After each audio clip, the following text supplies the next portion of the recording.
मालवा खंड था, है और सदैव रहेगा। नमस्कार, आज के शो की शुरुआत होती है इन्हीं अल्फाजों के साथ में और एक महान योद्धा के जज्बे के साथ में, जो देवी अहिल्या कहती है ये अल्फाज उस राणो जी से। देवी अहिल्या कहती है कि मालवा अखंड था, है और रहेगा राणो जी, और तुम बस वही काम करो जो हम कह रहे हैं। और राणो जी माफ़ी मांगता है अपने सब किए धराए पर और शर्मिंदा भी बताता है खुद को, लेकिन फिर कहता है कि रानी साहिबा, जब तक माफ़ीनामा बनता है, सैनिक को बुलाता कहता है माफ़ीनामा तैयार करो, और कहता है तब तक आप मेरे साथ आइए, हमारा शिवलिंग है उसके दर्शन कर लीजिए। अब क्योंकि तुकोजी भी कहते हैं कि आस्था की बात आ जाती है और देवी अहिल्या भी, ठीक है, भगवान शिव का नाम आता है तो भला देवी अहिल्या फिर कैसे रुक सकती थी, दर्शन के लिए आगे बढ़ जाती है। और यहाँ उसकी चाल थी कि देवी अहिल्या को अंदर से और अंदर लेकर जाया जाए। अब यहाँ पर देवी अहिल्या और तुकोजी अपनी तलवार छोड़ जाते हैं और शिवलिंग के दर्शन करने के लिए आगे बढ़ जाते हैं। और वहाँ दिखाते हैं महल में मल्हार राव सूबेदार जी देवी अहिल्या के बारे में थोड़े चिंतित होते हैं और अपने मंत्रियों से पूछ रहे होते हैं कुछ पता चला, और उसकी व्यवस्था कीजिए सुरक्षा की, यानी किसी देवी अहिल्या की। और तभी जो गौतम भाई साहिब हैं मंदिर में होती है, आरती की थाल उनके हाथ में होती है, दरवाज़ा खुलता है बाड़े का और दुष्यंत की गोद में माल्यराव होता है। गौतम भाई साहिब के हाथ से जो थाली है वो गिर जाती है। अब दोनों बदहवास से दादा दादी भागते हैं अपने पोते की तरफ, उसे अपनी बाहों में ले लेते हैं और दुष्यंत फिर वैद्य जी को लेने चला जाता है। अब वो लोग उसको आगे लेकर बढ़ते हैं मालेराव को, ताकि मालेराव स्वस्थ हो जाए, और मालेराव को होश भी आ चुका होता है। अब दिखाते हैं फिर से देवी अहिल्या। देवी अहिल्या पूजा करती है, भली भांति पूजा करती है, जो आस्था उनकी है वो साफ वहाँ पर दिखाई दे रही थी। मगर इस आस्था का मजाक उड़ाता है, खिलवाड़ बनाता है ये राणो जी। वो कहता है कि देवी अहिल्या, जो आस्था आपके अंदर है, जिस भक्ति भाव से आपने पूजा की, वो सिर्फ आप ही कर सकती हैं, और कुदरत ने, भगवान ने ये आस्था आपको चंद रोज पहले ही दी है, वो शक्ति चंद रोज पहले ही आपको दी है। अब देवी अहिल्या समझना चाहती है कि कहना क्या चाहता है। तुकोजी भी थोड़े अब असहज लग रहे थे, लेकिन तभी वो कहता है कि हाँ, आप विधवा जो गई हैं, अब यही आपका काम है, इसीलिए मैं आपको यहाँ पर लेकर के आया हूँ कि आप समझें। आप सिर्फ पूजा करती हैं, अच्छी लगती हैं, ये राजघराने के काम, ये रानियों वाले काम, ये राज करने वाले काम आपको शोभा नहीं देते। अब तुकोजी उसे धमकाना चाहते हैं, देवीला रोकती है कि नहीं, इसे बकने दो जो बक रहा है। अब वो कहता है कि देखिए, आप रानी हो, बेशक रहिए, बाड़े तक सीमित रहिए, लेकिन आपकी आवाज़, आपका नाम बाहर नहीं आना चाहिए। वो कहता है जहाँ देखो अहिल्या अहिल्या अहिल्या, तुम्हारे लोग अब विलाप में अहिल्या, आलाप में अहिल्या, हर जगह अहिल्या कर रहे हैं, और ये शब्द, ये नाम उसे पसंद नहीं है, इसलिए वो बगावत कर रहा है। वो कहता है कि तुम लोग यहाँ पर कब्जा करने आए थे सेंधवा पर, मगर वो ऐसा होने नहीं देगा। अब देवी अहिल्या कहती है बहुत अच्छे, बड़े अच्छे से तुम जानते हो कि देवी अहिल्या कौन है, और तुम खुद उसके नाम को गूंज बना रहे हो, तो यही गूंज अब तुम्हें अस्त करके ही शांत होगी, तुम्हें ध्वस्त करके ही शांत होगी। ये गूंज तुमने कहा कि मालवा में हर ओर फैली हुई है, तो बस ऐसा ही होगा। देवी अहिल्या कहती है राणो जी, तुम्हें एहसास ही नहीं है कि तुमने क्या कर दिया है, तुमने खुद अपनी समाधि तैयार कर दी है, और अब ऐसा ही होगा जैसा तुम चाहते हो, जैसे तुम्हारे कर्म है वैसा ही तुम्हें फल मिलेगा। और तुमने सही नाम लिया देवी अहिल्या का, जी हाँ, अहिल्याबाई खंडेराव होलकर। और तुकोजी मुस्कुराते हैं जब देवी अहिल्या ये बात कहती है। अब देवी अहिल्या जज्बा दिखा रही होती है एक योद्धा का, जो ये कायर समझ नहीं पा रहा होता है, और तलवार उठा लेता है, देवी अहिल्या की गर्दन पर लगा देता है। तुकोजी रोकने की कोशिश करते हैं तो उसके गुंडे तुकोजी को पकड़ लेते हैं, और देवी अहिल्या कहती है ये कुछ भी नहीं कर सकता, इसमें इतनी औकात नहीं है, इतनी हिम्मत नहीं है। और देवी अहिल्या यहाँ पर बहुत ही निडरता के साथ में देख रही होती है, उसकी आंखों में आंखें डाल करके, और वो अब हिचक जाता है, तलवार नहीं चला पाता है, हालांकि गर्दन पर लगा रखी है। देवी अहिल्या कहती है ये लोहे की बनी है, चिंता मत करो।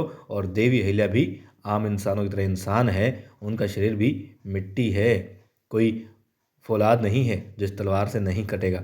तुम यदि चलाओगे तलवार को तो ये चल जाएगी और गर्दन अलग हो जाएगी। और कहती है तुकोजी, घबराने की कोई बात नहीं है, क्योंकि देवी अहिल्या जानती है कि मृत्यु भी जीवन का ही अंग है, बेशक ये जीवन का आखिरी हिस्सा क्यों ना हो। और देवी अहिल्या इस हिस्से को भी, इस मृत्यु वाले क्षण को भी खूब बखूबी जिएगी।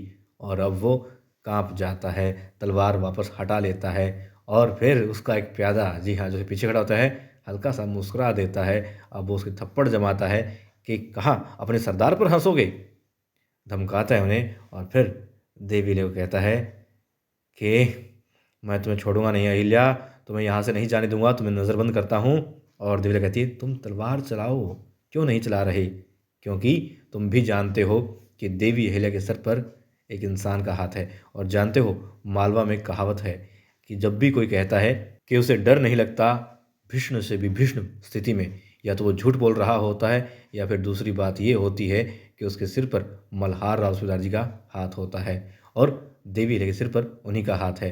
और यदि देवी अहिल्या को तलवार थोड़ी सी छू भी गई, थोड़ी सी खरोंच भी आ गई किसी भी वजह से, तो मल्हार राव सूबेदार जी देवी अहिल्या के बाबा साहेब कितने छेद करेंगे राणो जी तुम हिसाब नहीं लगा सकते।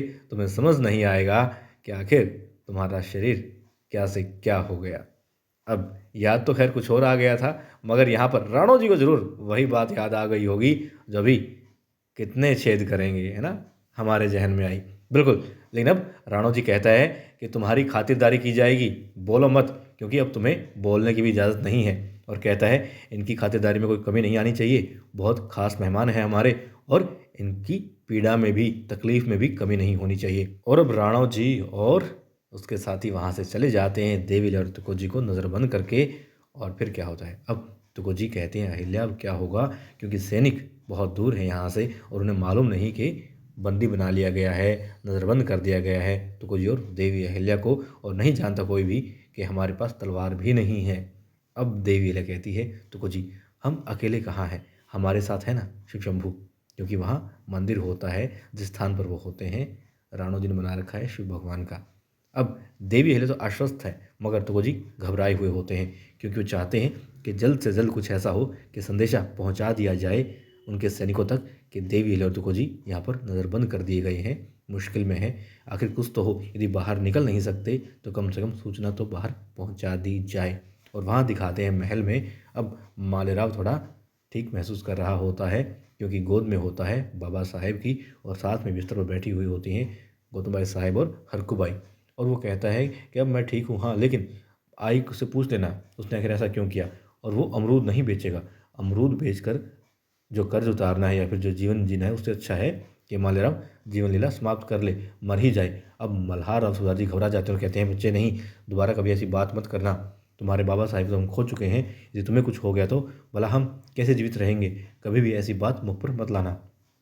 अब वो अच्छा महसूस करता है, क्योंकि उसे दिक्कत ही यही थी कि भाई आई परेशान करती है, और कहता है कि आई को तो किसान भी अच्छा लगने लग गया है मालेराव से। मालेराव क्यों परवाह करती ही नहीं, उन्हें तो बस जनता से वाह वाह ही चाहिए होती है, जो उन्हें मिल जाती है, चाहे मालेराव को धमका करके या फिर किसी को कुछ भी कह के, मगर मालेराव के पीछे पड़ी रहती है, धमकाती रहती है, बिल्कुल प्यार नहीं करती है।